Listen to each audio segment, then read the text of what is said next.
and this nation have a moment of common ground, a feeling we all feel having seen what happened in Minneapolis, and a moment to move forward together to create a better city and a better nation for everyone. Our conscience demands that we translate our pain into passionate calls for justice, that we speak the truth and act to end the racism that took the life of George Floyd and Breonna Taylor and Ahmaud Arbery and too many others. Not just in past history books, but today, where we live in America, to acknowledge the faults that we all carry collectively in the culture and the institutions that surround us. We feel a righteous rage, and we have to express it. But the rage must not consume us. It must not be turned back on us. We know that it is only with peace that progress can follow. We must not allow any who feast off of chaos, who hunger for division, who want to replace peaceful protest with images of a nation coming apart. We must not let them win. Let's be clear. Black Lives Matter and allies from across this city and region organized powerful protests in a beautiful park yesterday. And no one should point a finger in the direction of people who are exercising their First Amendment rights at a moment when we need our voices more than ever. As long as I'm mayor, myself, these chiefs, our entire city leadership is committed to protecting those rights.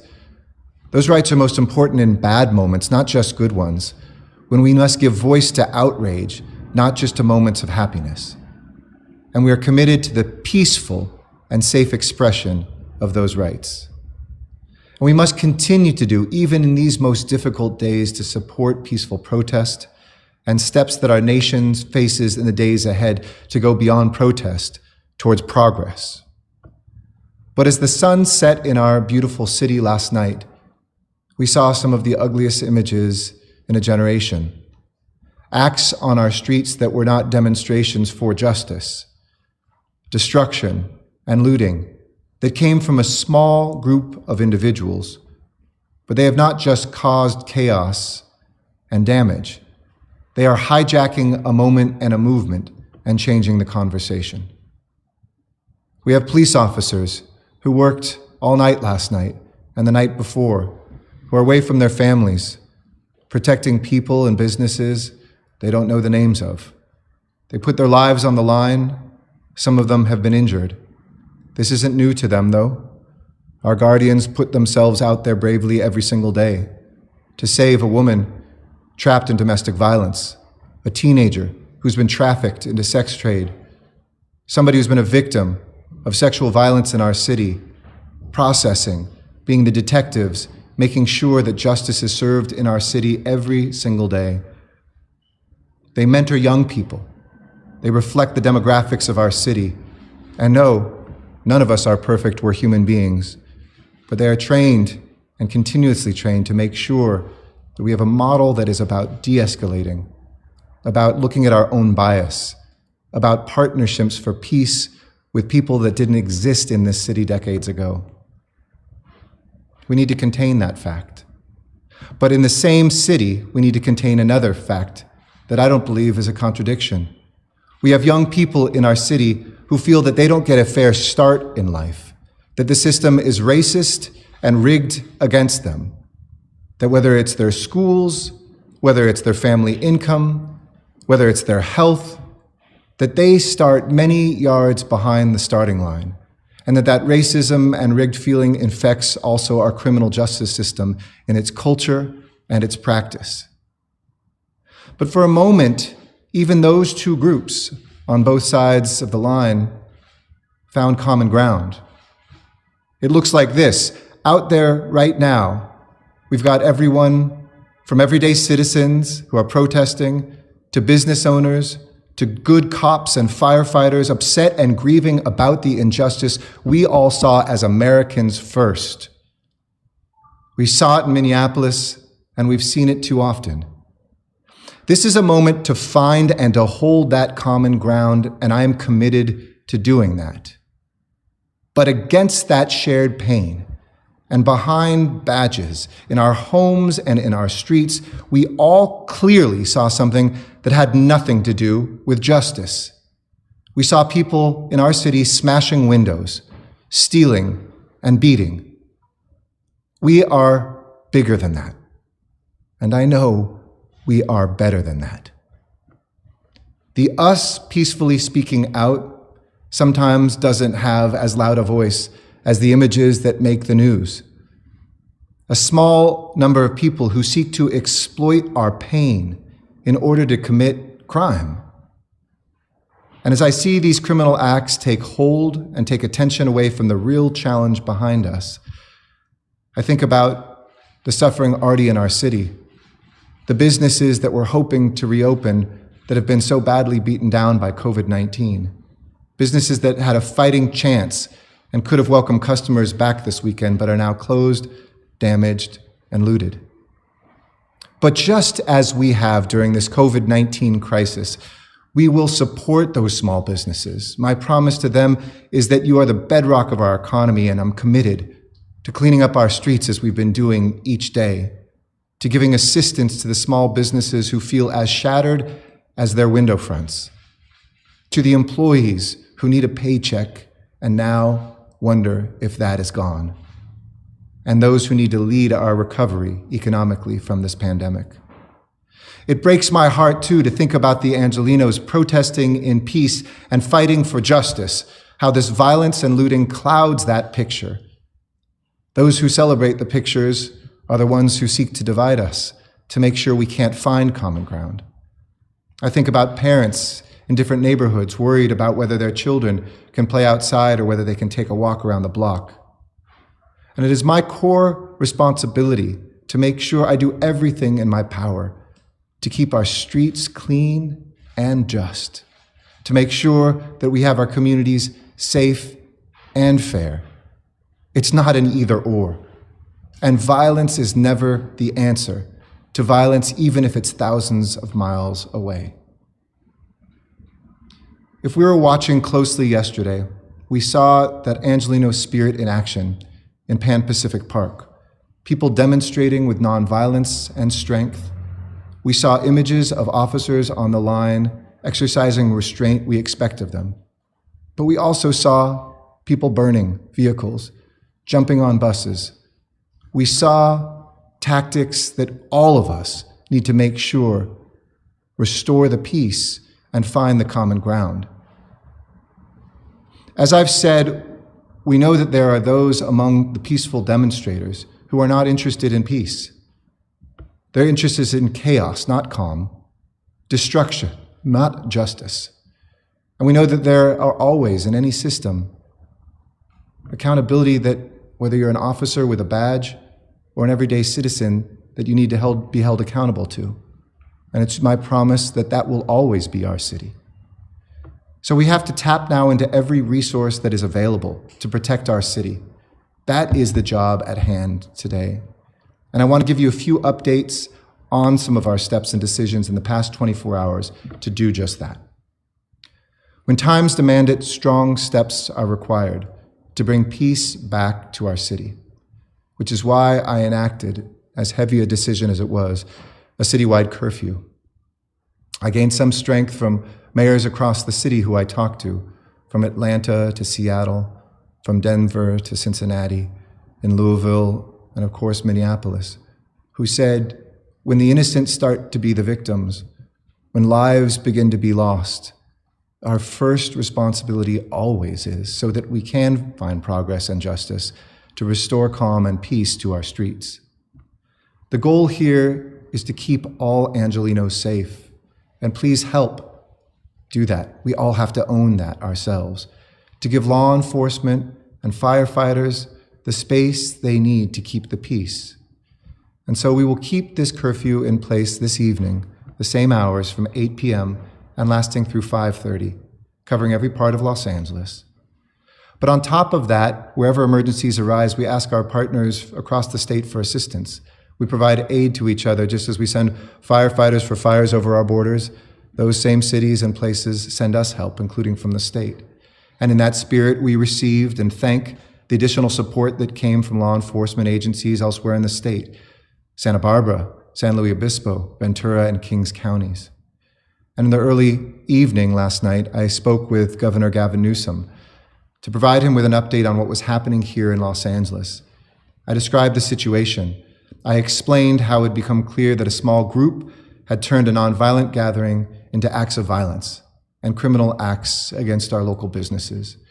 He offered to declare a state of emergency and send in and supplement National Guardsmen and women, everyday citizens who put on a uniform that could come here to help us. And I said yes.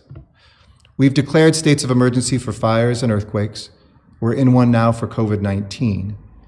My heart breaks that we had to declare one because some people, some of them from outside of our communities, started fires and threw rocks and other dangerous items.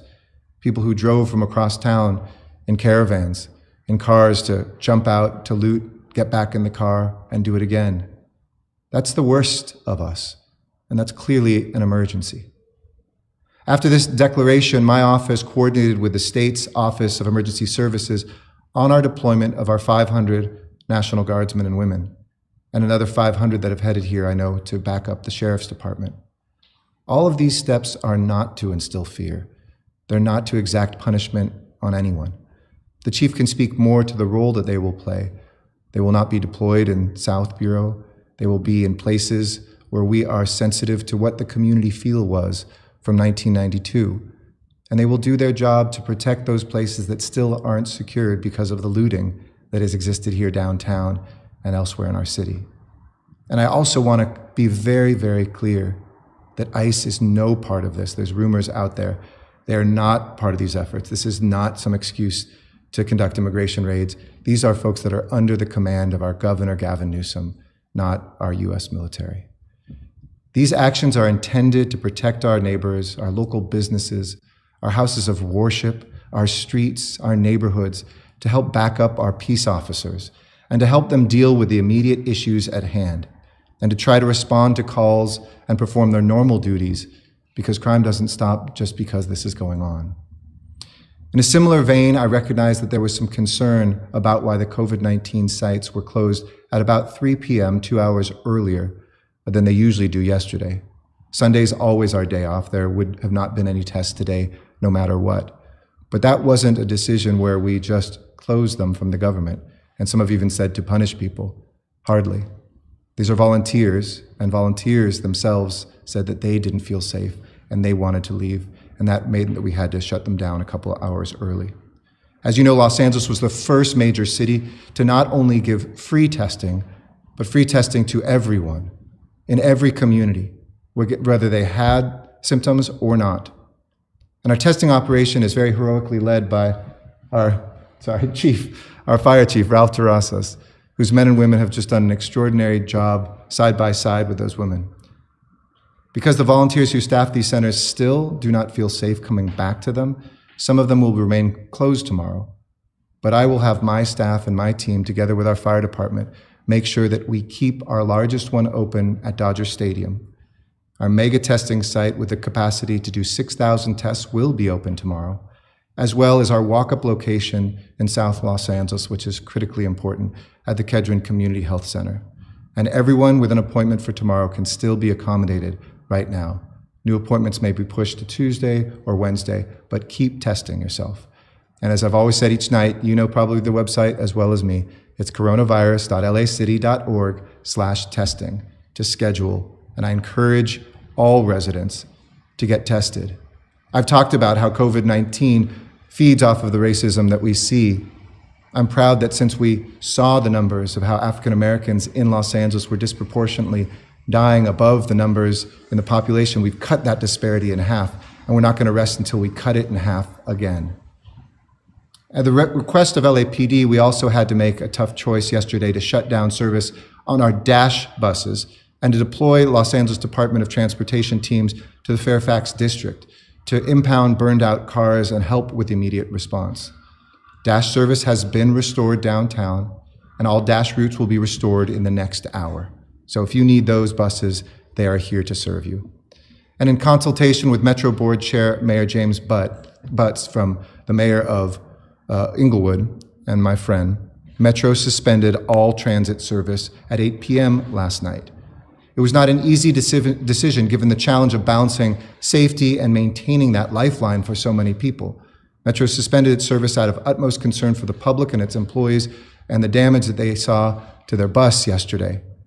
And I join Metro in apologizing to riders who were stranded last night. Metro will reimburse people for verified trip costs. You can call 323-GO-METRO or email customerrelations@metro.net for more information. And I want to note that regular Sunday service resumed this morning at 5:30. Metrolink and Amtrak services to Union Station continued throughout the night. And finally, in response to events on Friday and last night, our street services and sanitation crews have been deployed with preparation and cleanup related to these protests, to clean up our city, to make sure that we can restore this city of angels. So far, over the last 3 days, more than 300 members of the city workforce have spread out primarily downtown and mid-city to clear debris, to clean up from fires, remove bulky items from our roads and sidewalks. We've mobilized street sweepers, sanitation trucks, graffiti abatement teams, and our departments will never stop working for you, even in the toughest of times. No matter what happens, core city services continue. Your right to protest is a sacred American right. Our humanity demands that we protect the space to feel tomorrow, the next day, the day after that. And our spirit will need even more space for it to heal our hearts and our streets. Today is a new day, and we're looking at it through the eyes, I hope, of young people. They saw parts of their city on fire. They heard the helicopters and sirens outside their bedroom windows. Some of them were on the front lines of the demonstration crying out for justice. Others were probably just at home crying and scared. That healing that we can find, that common ground that we can model, the security that we must maintain for them, is how they will walk into their future, in peace and with love, and with the strength to build the bridges that our country needs them to construct. These bridges torn down by discrimination, or maybe never built because of the evils that have been with us since this country's founding. Because of them, hate and violence have no place in our destiny, no place in our future, and we will not stand for either of them here in Los Angeles. Because of their passion and their persistence, we can learn the lessons of our own city's history and lead in this ongoing struggle. I hope maybe later today and in coming days to talk about how we can take those next steps forward. That gets lost in the fog of these moments, and new generations that haven't recognized what activists have achieved in changing the way we look at public safety, the investments we make in higher wages and more housing, the way we take human services as importantly as we take public safety, and how we can continue to make those investments together and listen to the demands when people say it's not just about a criminal justice system, it's about equality in this country and how we find it together. We can do this only when we reclaim the safety and peace of our streets. That is job one, so that we can get back to the more important job of building a free, fair, safe, and just city and country for all of us. Strength and love, Los Angeles. And with that, let me turn it over to our Chief of Police, Mike Moore.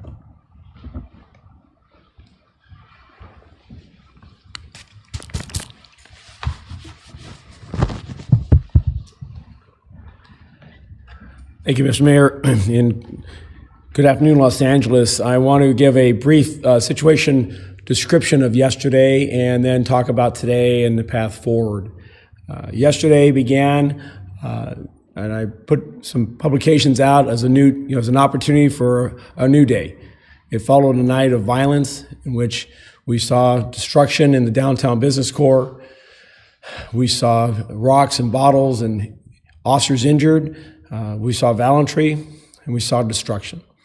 We saw a community that had already been impacted and devastated by the impacts of this coronavirus, this pandemic, that were hit again now with the matters of not just demonstrations that escalated into civil disobedience, but that escalated into violence.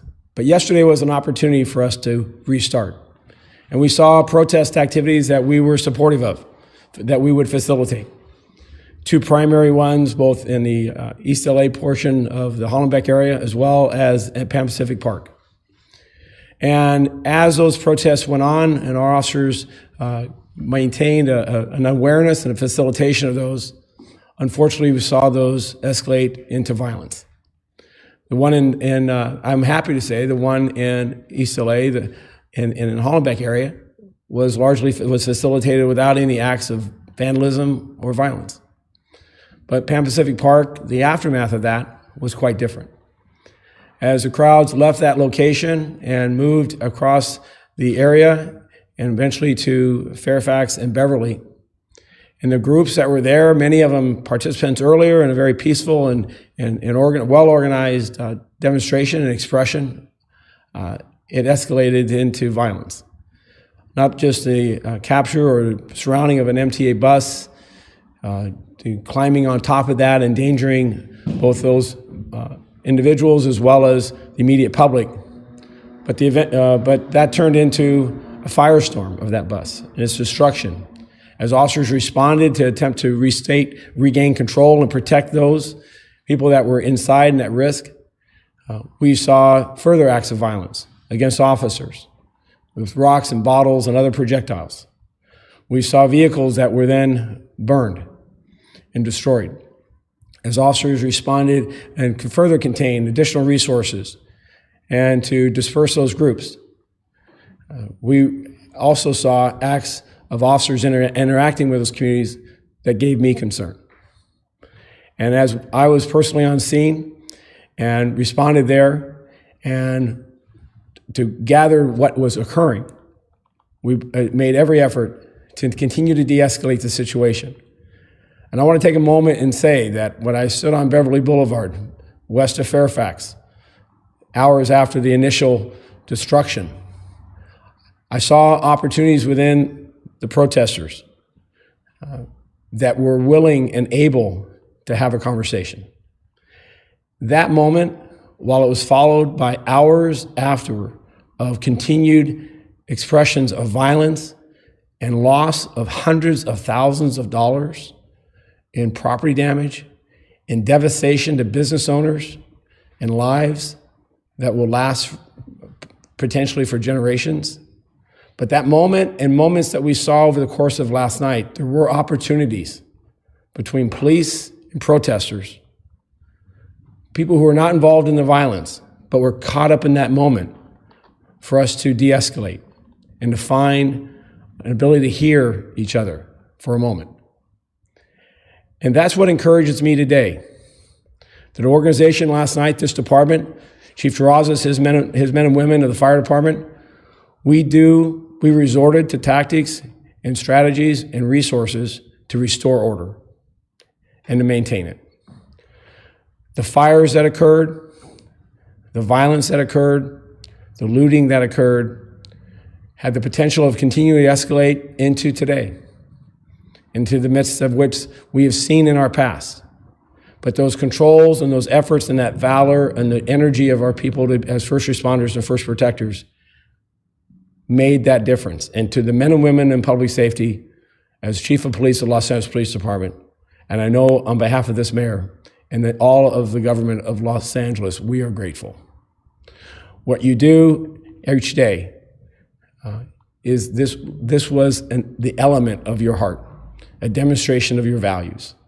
And despite the injuries, despite the attacks, and at times vile and obscene remarks, terrible things said, and then augmented by acts of violence, you held your ground of your character. It wasn't perfect, our actions will never be, but our commitment to this community is to do our very best. And I am proud of the work that I've seen. Over the course of the night, We're able to disperse a lot of individuals that were bent on further destruction.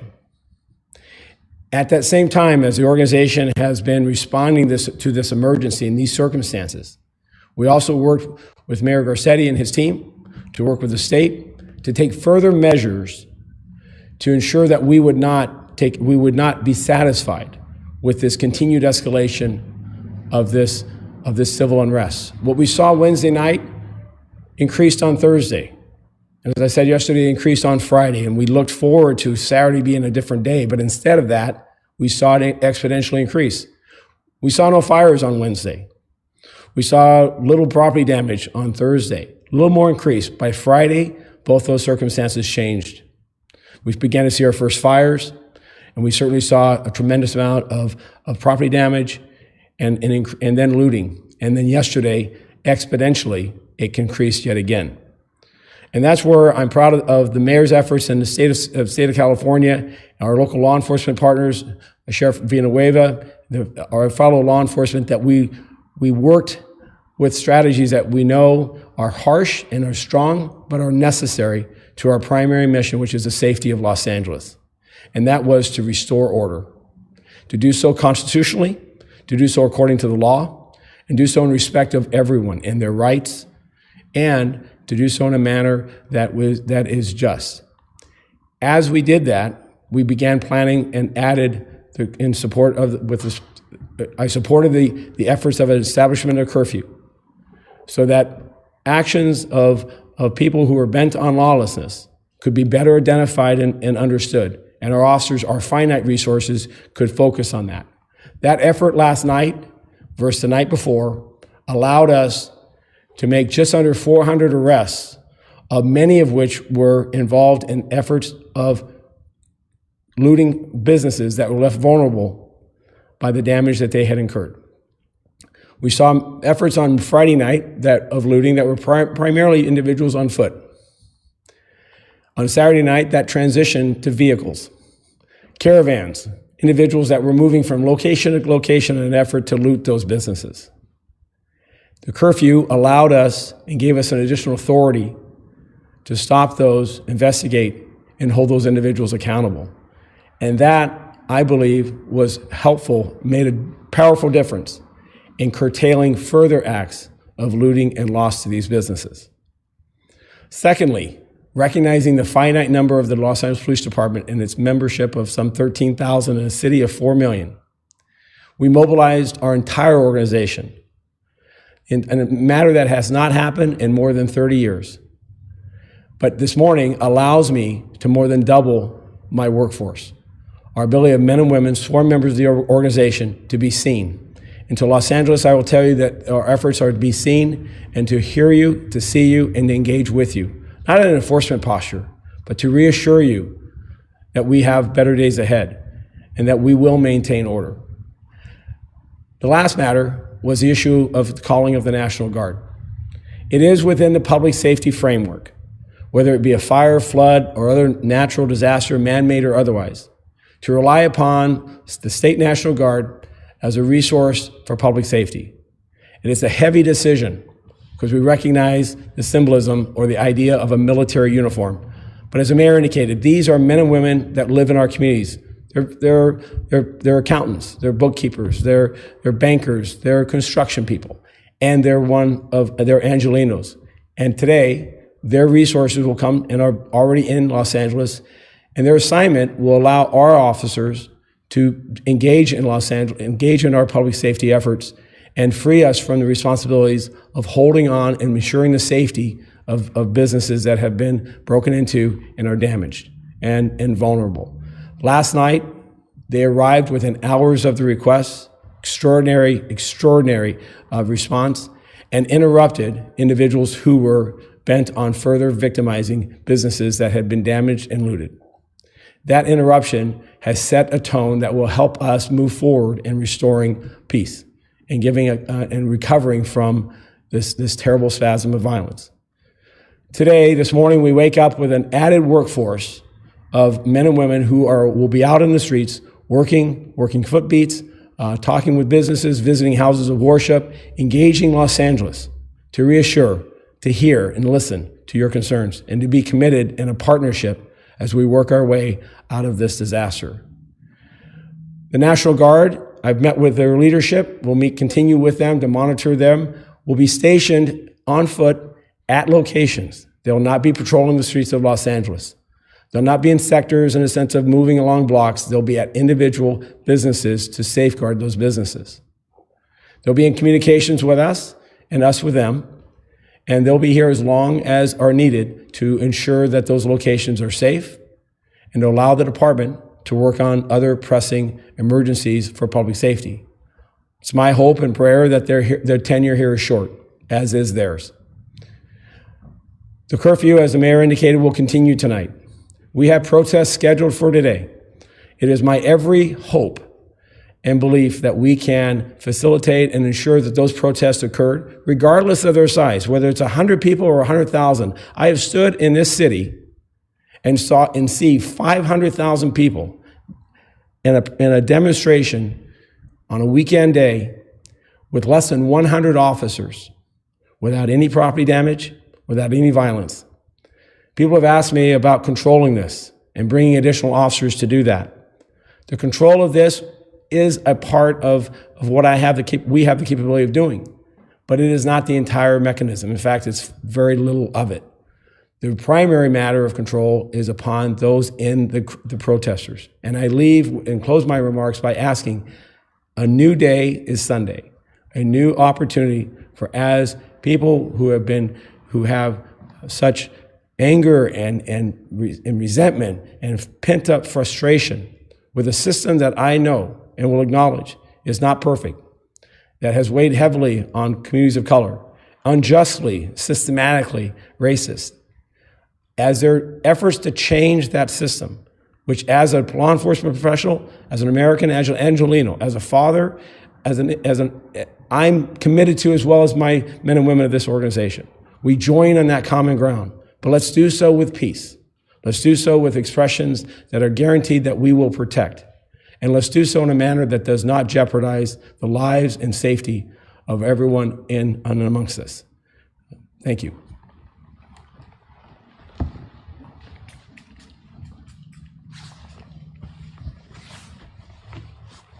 Thank you, sir. That's great choice. Chief Terrazas. Thank you, Mayor. Thank you, Mayor. I am tremendously proud of our firefighters and their ability to handle any crisis, whether it be the protests of the past few nights, the COVID pandemic, the dangerous fire that we fought in Skid Row a few weeks ago, or our annual brush fire threat. Whatever the reason, our firefighters will answer the bell to fulfill our mission to protect lives and property. Mayor, thank you for your leadership through these challenging times. Chief Moore, thank you for the firefighter protection that you have provided in the past and will continue to provide so that our firefighters can continue to do their jobs. And thank you to the vast majority of the public who are peacefully protesting social injustice. To those people destroying our city and blocking our firefighters so they can't answer calls for help, we have no tolerance for that type of behavior. It is wrong. Imagine you have a loved one who has suffered a heart attack or whose business was set on fire, and we can't get there in a timely fashion because you blocked us. These are consequences of your poor behavior.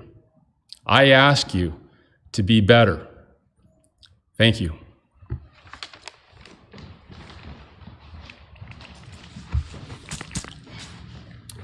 Thank you, Chief Terrazas, and thank you as well to Chief Moore. I'll now take some questions, and then I'll give remarks in Spanish as well. Mayor, at 3:30 yesterday, you said you didn't see the need for the National Guard, and by 7:30, you'd made the request. Can you talk about what specifically happened to cause you to change your approach? I think it was clear to folks it escalated. I listened to what the requests are from our police officers, our chief, and at 3:30 there was not seen a need for that. Things escalated as we saw. It got exacerbated. I had talked to the governor early in the morning, and I do believe that the short time period was because he offered and let us know that they could be on standby. So the mobilization was very quick, as was said. Initially, it was going to be about 7 or 8 hours, and it was there within about 4 or 5. But it was quite frankly just the escalation that we saw. Did Chief Moore tell you that he didn't have enough officers? At no point did he say that, no. We all would like to have, of course, we've said this many times in the city, compared to other major cities and the amount of land that we have a much lower percentage of officers. I know that there's some who call for defunding or having fewer police officers.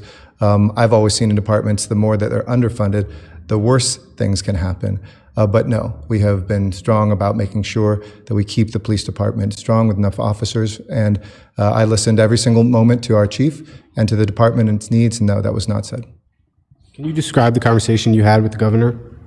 I've had a few conversations with the governor. The conversation I had with the governor, the last one was, we're ready. Can you send National Guard? And he said yes. And that he would declare a state of emergency at the California state level, which is what is required. Why did, you mentioned volunteers not wanting to staff the testing centers. Was that the sole reason? And can you describe how the fire department and your staff are going to replace them at the... So 100% that was the reason. I want to be clear. This was at 3 o'clock and they usually close at 5. So we just missed 2 hours of testing. But it was evidence. These volunteers were the sole reason. It wasn't a decision from City Hall. It had nothing to do with our resources, and we couldn't, keep those going for 2 more hours. Sunday's always a day off, and we will have some because I believe we have to continue testing tomorrow. So we're working out the details, finding the bodies right now, the people, making sure they're trained, and our fire department has been assisting at all of these. But know that when this kind of behavior continues, when this violence continues, pulling firefighters away from what happens in the city, and we pray that we won't see more fires set, we won't have to see the sorts of medical responses that we had last night, that taxes their ability to be able to help us with things like testing. But we are a strong city, we have a great fire department, and they will step up as well as staff from my team as well to make sure we continue that testing. It is critical in our fight against COVID-19. We have worked too hard to go backwards. And it's important for the very same things that people are on the streets protesting for, that we have justice for all communities. I'm proud that Los Angeles gives these tests free. We do them with or without symptoms. We have more African Americans, for instance, working in frontline jobs, and they need those tests for work even when they don't have symptoms. And that's part of the reason I believe we've brought those statistics down from where it was just about a month and a half ago, disproportionately killing people from our African American community and Native Hawaiian communities too. Is the deployment of the National Guard open-ended? I know the chief spoke a bit about them being here as long as they are needed to protect the specific businesses that they're going to be stationed at, but does that mean that their deployment here is open-ended? So I share the exact same words of our chief. We hope and pray that they won't be needed for very long, but ask me, each day. If we keep the peace tonight, if we're able to, I hope, and they hope, that it's a very short visit and that it's essentially their work to help secure those businesses that have been broken into in downtown Long Fairfax, that they will have helped us all save their own communities, protect our own communities, and give our neighbors a sense of reassurance. Is that how businesses that they will be stationed at are being selected, the ones that have been broken into and vandalized already? Yes, and in those areas. I don't know if the chief, anything else you want to add? Yeah, that's correct. Okay. In terms of moving forward, have you and your office had conversations with leaders and activists about addressing concerns with LA policing? Absolutely, and those aren't new conversations either. Whether it's the forums that the chief has directly with African American community, with other communities of color, our LGBTQ community. There's constant dialogue, I know, between the department and those communities. I too have that, whether it's the faith community, whether it's with activists and others, and invite folks also to start those conversations around Los Angeles. I spoke last night with the community leaders many of them, who, for instance, have called for things like establishing a Human and Civil Rights Commission in the city of Los Angeles. Thanks to their advocacy and the work of council members like Gil Cedillo and Marquise Harris Dawson, we are establishing that commission before last night, by the way. It's been the plans for a number of months. An Office of Racial Equity in that, so that we don't just have to give word to this, but we can actually see and measure where discrimination lives in our city, those health indicators, the way that Black women are more likely to die in childbirth, and ways that we can help all levels of government do something about it. It's not always in the city's power, but where it is, we will take those steps together. I alluded to this, and in the coming days, and maybe even some as early as today, I want to continue looking at those steps, whether it's peace centers in our community, whether it's looking at trauma-informed care, or the way we have built our gang reduction youth development programs, which are a national model. We hire folks who have been in the criminal justice system, who themselves have felt the sting of the criminal justice system, who now engage directly as the liaisons, telling the police department where they may be coming up short, creating bridges between young people in communities of color and the police department.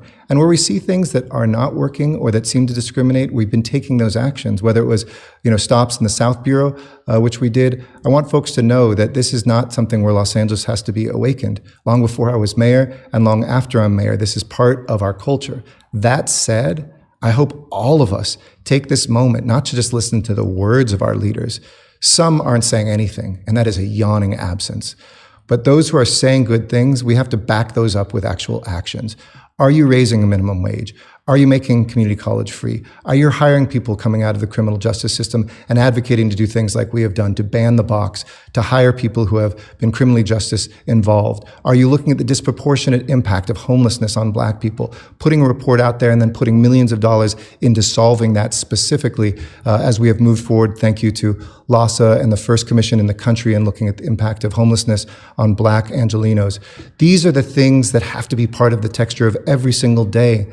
And for a lot of people who are outraged about Minneapolis, I invite you to be a part of these ongoing things, not to paint a caricature of a department or a city, but to look deep in the progress we've made while also demanding more moving forward. Because Los Angeles has incredible successes, and like any city in America, we still have a long way to go. But those commitments, especially now, must be accelerated. We can't do that while there's burning in the street. So let's bring that peace back and simultaneously talk about the progress forward. Do you expect, or are you planning for a spike in cases in coronavirus in 2 weeks? Do you expect to roll back any of the recent reopenings? I certainly hope not. I don't expect it. I hope that even these gatherings don't become places, and I would ask anybody peacefully protesting, maintain safe physical distance. That is something that is required. It's under state law, not local law, for any protests. And it's also just good health advice. Don't let the folks who are most outraged about what happened, and all of us should be equally outraged, but folks that are out there on the streets shouldn't be the victims of this virus because we're not practicing safe social distancing. There's been a lot of conversation about the tactics used by police. There were projectiles used. People were shot with projectiles.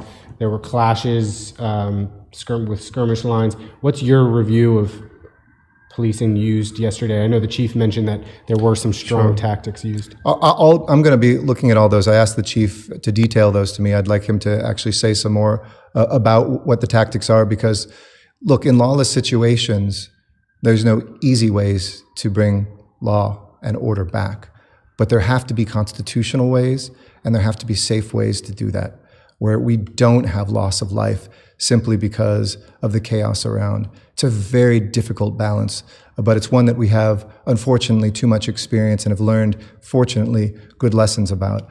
I think the chief said it himself. We got out there, and when we were here and we were going to do a press conference together yesterday, I agreed with him, get out there and make sure you see changes on the lines, because people can't just push back or swing clubs and hope that there's going to be movement to secure cars that are on fire. At the same time, people who are protesting when there's a car on fire should not be staying there and not getting out of the way. There are better ways to do that. I saw those tactics absolutely improve, and the remarkable restraint, and I do also want to say for the officers that were out there on the line.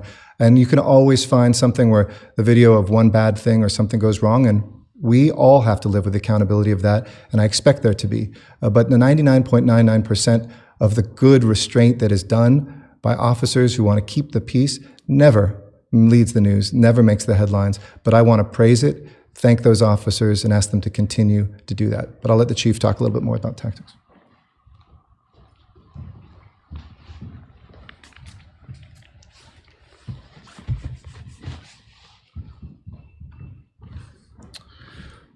So regarding the tactics that were used yesterday, and there was used the day before, and that we'll use today and going forward, is proportionality. Our effort is to de-escalate. Our effort is to facilitate. Our efforts also are to protect the safety of our people, as well as the safety of the protesters, those that are present in any demonstration or gathering. What you saw yesterday and what I've seen, what I saw personally on scene, was that process work, that our training and our tools and our tactics and our restraint was above, I think, certainly well above many's expectations. Many in our community I've heard, why aren't you using tear gas? Why aren't you being more forceful? Why aren't you using more force? These are individuals that should be arrested immediately. And our point of this is that we want to facilitate wherever possible, and we recognize that the demonstrators are not, or the protesters are not of all one identity. What I saw yesterday, for instance, was many individuals that were there with their grievance and their belief and their right to protest and remain. And as Mayor indicated, their belief, right to protest and remain, despite the fact that behind them were fires. Behind them was ongoing dangers to public safety. And they refused, in order of an unlawful assembly, to move. And within the crowd, within the group, within this mass, individuals who took projectiles, bottles, rocks, containers, throwing them, sometimes hitting the protesters, other times striking officers, and creating a circumstance of injuries. I have an officer that is presently in the hospital with a fractured skull. He had surgery last night. I'm hopeful that I believe he will survive, but there was no guarantee when that brick struck him. That was from a group of protesters, many of which believe they were there rightfully, lawfully, and had every authority to remain despite those ongoing assaults. That is one aspect I need the leadership of every advocacy group for every social justice reform to inform, educate, inspire, and insist that when we have an unlawful assembly because of dangers, imminent dangers to people who are present, not just property damage, but the lives and safety of the participants themselves, that the state of this democracy has afforded law enforcement the authority to close that area. There are many that look at that and say, and I heard it yesterday personally, I'm not going to leave. I don't care what you do. I'm not going to leave. In the midst of that, we have missiles coming in, striking officers, injuring people within the crowd. I saw a man on Fairfax, north of 3rd, bloodied because of that type of assault. It's impossible for us to identify who's responsible because we've got a mass of 1,000 people in front of us. So people will question our tactics, they'll question our rights, and we understand that. That's what we should do. We should allow, to the point, though, of a limit. And when law enforcement, just as if this was a fire or a flood, determines the situation is unsafe, endangers the lives of people who may have absolutely no idea that they're about to die, that we have the authority and the responsibility to close that area, and the participant, the person in that group, has a responsibility to leave. And law enforcement has a responsibility when that does not happen to take action to restore order. And that's what we're trying to do in a manner that is as peaceful and as in manner of reverence for life and a manner of de-escalation as possible. But I will tell you, over the last 4 days, that has been a substantial and one of these lifetime challenges of an episode of how do we do this? And I'm proud of the work that we're going through this. Now, I will say, and I absolutely admit, as the mayor indicated, there are instances I personally witnessed. I wasn't satisfied with our response. I thought there was efforts that we could intercede. Sometimes that meant me stepping in front of a skirmish line myself and having conversations to de-escalate both our officers as well as the protesters. Many times, in fact, in nearly every instance, the protesters actually were without the authority. The protesters actually were wrong. But it was like, let me step in here and let us take and show the higher road of opportunity. That's what we're doing in the police department today versus a police department 20, 30, 40 years ago. We're not going to just put force because we have the authority. That's what we stopped, and we have continued to stop because of strong leadership and because of the desire to maintain the public's trust. But there is a member, and a significant member of the public, who look at this narrative from a prior generation, and they believe that our force should be more like what you see in other parts of this country, where you see tear gas and you see police tactics that are extremely strong. So we have individual failures? Yes. And I'll investigate each instance. And I'll hold accountable those that violate that trust and my expectation. But let's not have that, while it taints our efforts, it does not define us. Because today, to anyone who believes their rights were abused, I handed out my personal card, business card, to individuals who said, your actions are wrong. Here's my business card. We will take your complaint. I've mobilized our internal affairs. They're 24 hours a day. We will investigate any complaint of misconduct, any complaint of excessive force, any complaint of unlawful arrests. I directed some of those unlawful arrests. If you believe the chief of police arrested you, there's a young woman who was looting a 7-Eleven store along with others. And she was placed under arrest because I was the one that told her to get on the ground. She was under arrest as others were fleeing that store. If she believes that that arrest was unlawful, that I abused my authority, the Board of Police Commissioners will hold me accountable. I welcome that. I welcome that. But let's be clear. We need to change, if we're going to be successful in this dialogue, we need to change from within the stakeholders, that people who are coming to protests need to know that when we say this is an unlawful assembly and it is closed and they are to leave and here's the direction you're to travel and here's the time in which you have to comply, it doesn't matter whether they had any role in that at all. They are obligated by law to do so. And I'm obligated as responsibility to justice and the social control to then restore order. And that means that they sit down and we will arrest them. And they are completing a civil disobedience. And I wish for us to go forward with that exercise. That's how we generally do it. There's a lot of discussion about whether the tactics were appropriate or heavy-handed or didn't go far enough, but what were your tactics? There have been some criticism that the officers kettled a bunch of protesters right in a district that was a mall and was ripe for looting. What were the actual tactics being used to interact with the large crowds yesterday? Okay, so I missed a word you said, something about a mall and something else?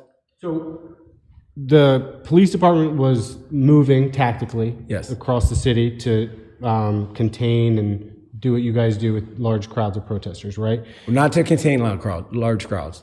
So let me explain the tactics on large crowds. Okay. The tactics is to understand the freedom of expression, First Amendment right, and to facilitate that. In the city of Los Angeles, despite the fact that you may require a permit in which to have a demonstration, public demonstration, we generally don't require that. In fact, we typically in public areas, we facilitate. What the tactics mean on that is we meet with the organizer. We ask to understand what's your nature, your intent. What are you trying to accomplish? How can we help facilitate that? Now, they may decide that, well, we intend to take Beverly and Fairfax, and we intend to sit in the middle of the intersection, and we intend to stay there for the next 3 days. And we're going to have a conversation and say, I'm sorry, you can't do that. Your rights of demonstration, while you may believe that the injustices that whatever your grievance is, that is what you should be afforded, we'll give you a reasonable period. And we will impose upon the community and the surrounding community to allow you to express and you to be heard and you to be seen. But we're going to need to move beyond that. Then, let me finish, because this is not a simple matter. Then the organizer may say, okay, give us 10, 15 minutes, and we'll facilitate that. We'll communicate to the surrounders, this is what we're doing. There may be other protesters and organizers who say, we're not going to. Okay, well then we're going to have to proceed to making an arrest for you blocking the roadway. Please, if you would, let's facilitate that. Let's sit down. Does everyone want to be arrested, or is just a certain portion? And we'll facilitate that. And then we'll go in and we'll make those arrests, and that'll be that. That's typically how it works in Los Angeles, and I'm very proud of our ability to exercise that. Vast majority of the time, we never result in civil disobedience. We just facilitate. What you're seeing the last 4 or 5 days moves beyond that. They're unwilling to sit. They're unwilling to stand and even be arrested. Instead, they begin aggressively throwing items, attacking officers, physically assaulting. In those instances, we will declare an unlawful assembly, and we'll order the dispersal. We'll attempt to identify those within the group and arrest them, to remove them. And if possible, if it's early enough on, we'll allow that group to continue to demonstrate just by simply removing those few individuals who are not representative. What we have gone into is a situation, though, that there's significant numbers of people in there that are facilitating those active assaults. Then that unlawful assembly doesn't get unwound. And that's what you see. The tactics then is to disperse that group. We do, at a certain point in time, in the last 3 days, seen crowds of such that simply move and then restart assaults. And then in the last 2 days, start fires and begin looting. That's where you see blocking maneuvers, where we are now going to arrest a group. We're not going to chase a group of unlawful individuals mixed with others who just want to watch or participate and express themselves. We're going to instead exercise our authority for a failure to disperse. And that's the tactics that you see. Okay, one more, please. You talk about a lot about dialogue with protesters, how things are going to work. You know as well as I do that a lot of the actions in the last couple of days have been on the fly. Protesters are moving in large groups, and the police are responding to their movements.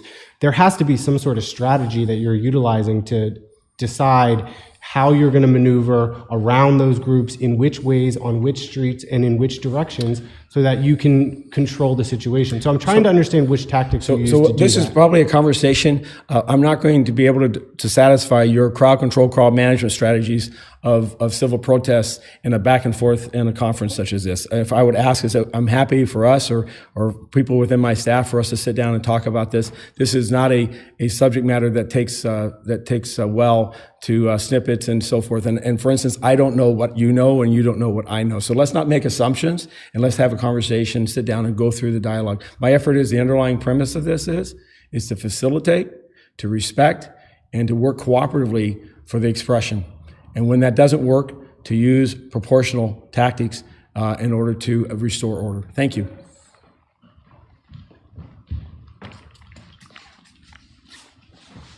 Thank you, and thank you both for the questions as well as for the answers, Chief Moore. The one thing that I would say is these are immensely difficult, stressful situations that demand, especially when there is no central organizer of protests, that we try to dialogue with as many people. I saw officers who were talking to folks willing to talk, and I hope that we will all open up our hearts to be able to talk to one another. I saw the chief of police do that, and he mentioned that as well. At the same time, when folks are taking things at them, it is very difficult when cars are burning that have bullets in them that could explode. This is a moment in which we have to have peace, and we have to listen to orders to disperse. When that is done, I know that we can continue to have those safe and secure places to have our outrage, reach out and touch those who need to hear it. The last thing I'm going to say before I go to Spanish is just how much all of us in Los Angeles have a role in this today. We felt powerless many times with COVID-19, and we are not powerless. We have the power to change this country, to define it. We have the power to remake our city every single generation. And to the young people in particular, we hear you. We share the pain. We're committed to making sure that change isn't just a slogan, but the things that I said, and I said probably 11 or 12 of them, I'd written a bunch down of the things we've done, whether it's expanding our youth development programs by 50% in the last 7 years, whether it's making sure every child has a library card and we expand library hours, that the narrative that somehow the city is only about policing, as brave as our peace officers are, as many times as I've seen them put love and life on the line, that we all have to be held to standards, that we should all become better, but know that this is a reflection of the work that people have done collectively in this city to build a city of peace. But we have to restore a city of peace. And please help us do that tonight and the coming nights so that we can get back to the work that we need of racial justice, of economic recovery, and saving lives from the pandemic in front of us.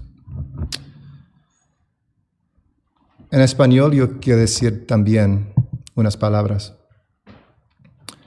Muy buenas tardes, Los Ángeles. Sentimos mucho dolor en nuestro país ahora.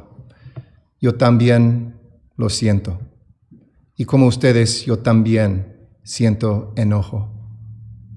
Sentimos rabia y la tenemos que expresar. Pero esta rabia no nos debe consumir, porque solo con paz podemos lograr progreso. No debemos permitir que personas que buscan caos y violencia se aprovechen de este momento y movimiento. Es claro que ayer vimos aliados de nuestros vecinos afroamericanos, quienes se manifestaron en varias partes de nuestra ciudad y nadie debe echarle la culpa a quienes estaban ejerciendo sus derechos a la libertad de expresión. Mientras yo sea alcalde, juntos con estos jefes, el liderazgo de esta ciudad, estamos completamente dedicados a la protección del derecho a la libertad de expresión de manera pacífica y segura. Sin embargo, anoche fuimos testigos de acciones de un número pequeño de personas